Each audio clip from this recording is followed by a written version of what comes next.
Hey guys, it's Renee. Welcome back to my channel. So today I wanted to make some chocolate cookies. Now I found this recipe online. I'm going to link the blog where I found this below, so you can check the original recipe. This is just half of it. So for this one I'm going to be using butter, and this is unsalted butter and it's at room temperature, granulated sugar, a large egg, some vanilla extract, then some all-purpose flour, then my cocoa powder, and a bit of salt. So this is it for the ingredients that we're going to be using. So let's go ahead and start the recipe. I'm just going to cream my butter and sugar for about 1 minute or so. I'm going to be mixing this in a low to medium speed, and don't overbeat it over mix it because it's going to incorporate a lot of air into your dough at the end, and we don't want that. Going to put it in setting number 2. As you go, you want to be scraping down the sides. So I'm just going to give it a couple of seconds more, and then I'm going to add my egg. This is what it looks like right now. And so then I'm adding my egg and mixing.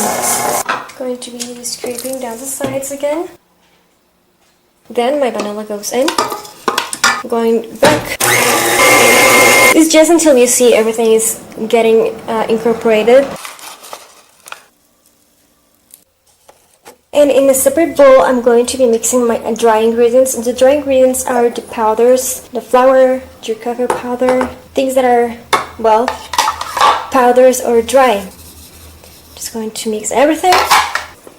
And this step is important because sometimes you just have a dessert and there is one piece or one bit where you kind of taste a lot of salt, like all the salt they added on the recipe just gathers into just one spot and you taste it, so it's like too salty.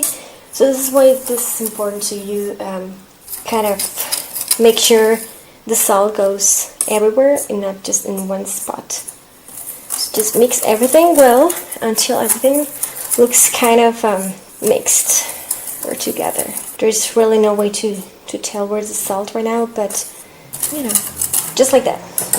And now everything goes in, my dry ingredients. Then I'm going to remove my panel attachment. This is something that I only do, it's not necessary. Then I'm going to just stir all my ingredients, the dry ingredients, so everything goes in there. And the reason I remove my panel attachment is because I need more space in here. Not necessary if you don't want to do this in all of the mixture, just to make sure I don't have any lumps in my dry ingredients just before mixing everything.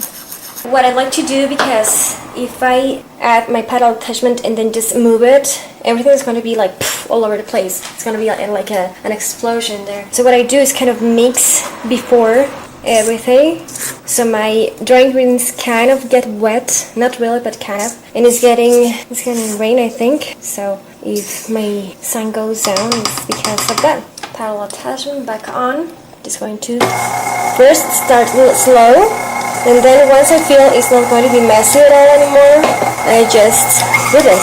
And as you can see, I don't have any puff around it. It's really dark and it's getting dark, so it's hard to see how the mixture is.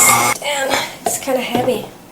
Just going to, whoa, it's really heavy. I have to say, it smells really good. This is actually the first time that I tried this recipe. It's got an awesome consistency, to be honest. Just going to scrape down the sides. And this dough is like not loose at all, if you know what I mean. It's not one of those recipes that is like you have to wait like 1 hour on the fridge to just make sure it's going to hold shapes once you start cutting the shapes. This one you can tell it's going to be like a good one.